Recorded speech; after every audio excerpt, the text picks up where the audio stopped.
Ladies and gentlemen, another new litre bike to test, and you thought this channel was just about getting naked. This is the new GSXR-1000, not the GSXR-1000R.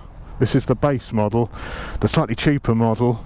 This is £13,500, which with the bikes I've been riding recently is an absolute bargain.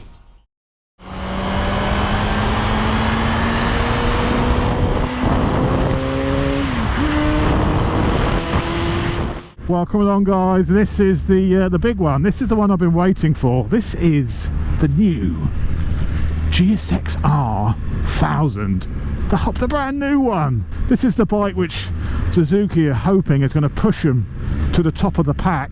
They've been racing this engine more or less. They say that this variable valve timing is almost directly off of their MotoGP bike.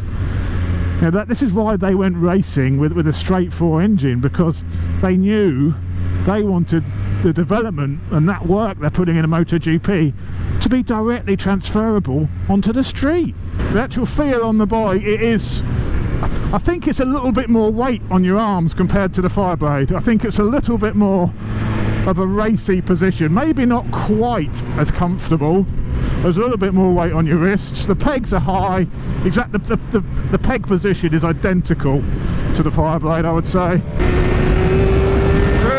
It's got some go. They've increased the red line to 14,500 RPM, which I really don't think we're going to be able to do much exploring of that on Her Majesty's Highway. And I can tell straight away, compared to the Fireblade, the throttle response and mid-range punch is so much better.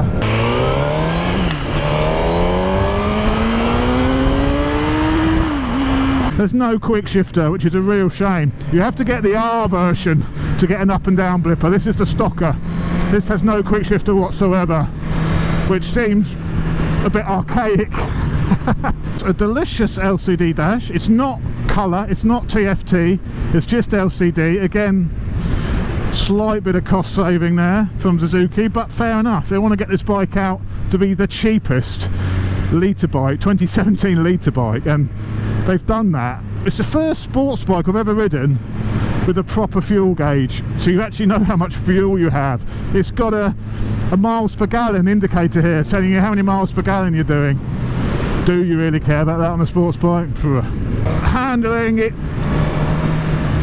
perhaps a little bit slow on the handling.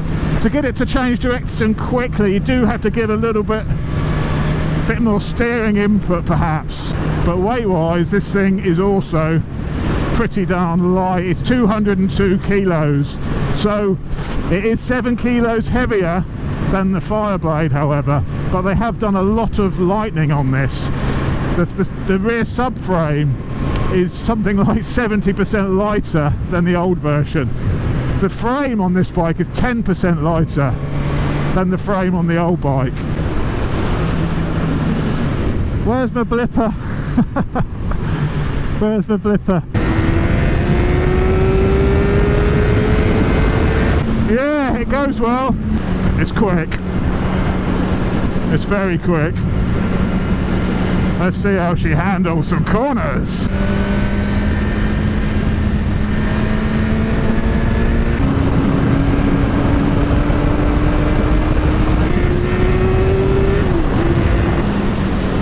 The brakes do take a little while to bite. Once they kick in, they're really good, but there's an initial moment when you pull the lever where your pooper starts to contract.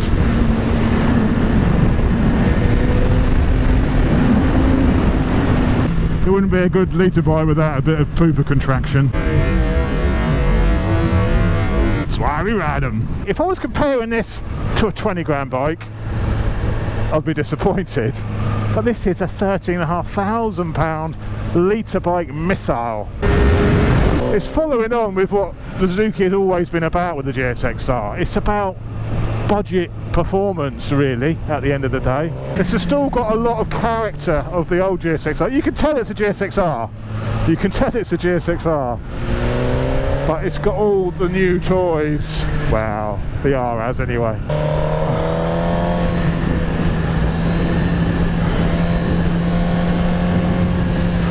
It does lay down. Yes, I quite like this. Let's get in front of these slow coaches. Where's my quick shifter?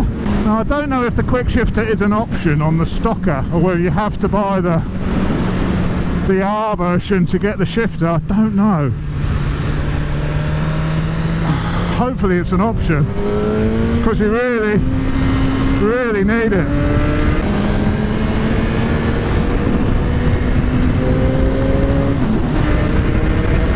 Whoa! That top end is mental. Oh, my helmet's coming off, it's that fast. It's ripping my helmet off. Bye bye. What a lovely day to thrash a litre bike. Let's have a quick walk around of the bike a minute. It's a good looking bike. I really like the styling. Full LED lights back and front, full LEDs, massive air intakes. It is, forget the exhaust.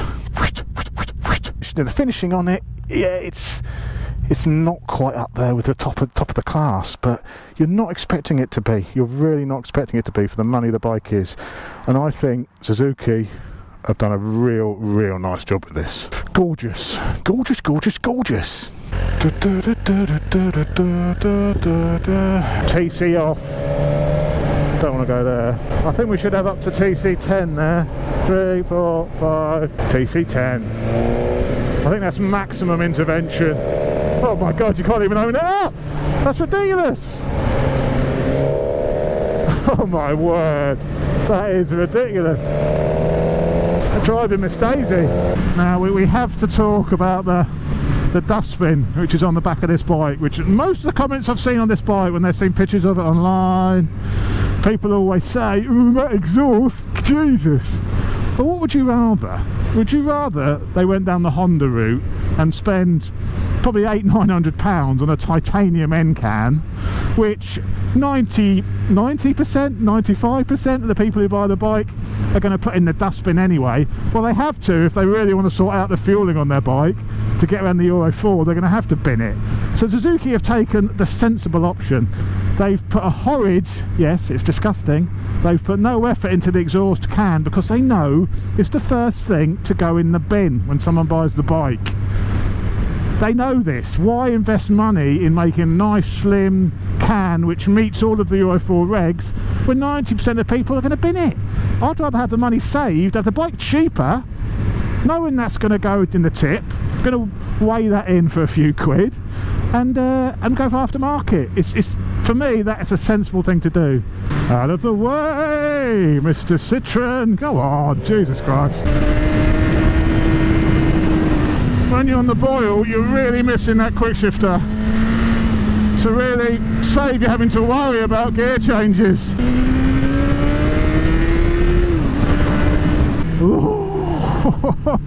It gets your adrenaline pumping much more than the Blade does. It really does. It's really got a real kick. A couple of times that front's come up and it's had a little waggle on, which, you know, you don't get that with the Fireblade. It's much more refined. This is a bit more of a brute, which I think it always has been. The GSXR always has been the hooligan's choice. The hooligan's weapon of choice. Jesus. She's a quick one. So my sum up of the new GSXR, it's really nice. It's really nice. I like it very much. It's a difficult thing to call because all of these new bikes are all really good. It depends what you want from a bike. This bike is more of a hooligan than the Honda. The Honda's a bit more composed, shall we say, a bit more composed, a little bit more refined perhaps. I think the throttle response is better than this. This definitely has more torque than the Honda, because of that VVT valve timing. That's giving it the torque and the top end, so you've got the best of both. But the Honda, the engine is probably a little, I don't know, this is very smooth actually. So I was going to say the Honda was smoother, but I'm not so sure. I'm not so sure it is. This is very smooth. But this is a bit more mental. When this kicks in, things start to blur and the blood gets pushed to the back of your head. She's a cracker. She's a cracker. Go try one.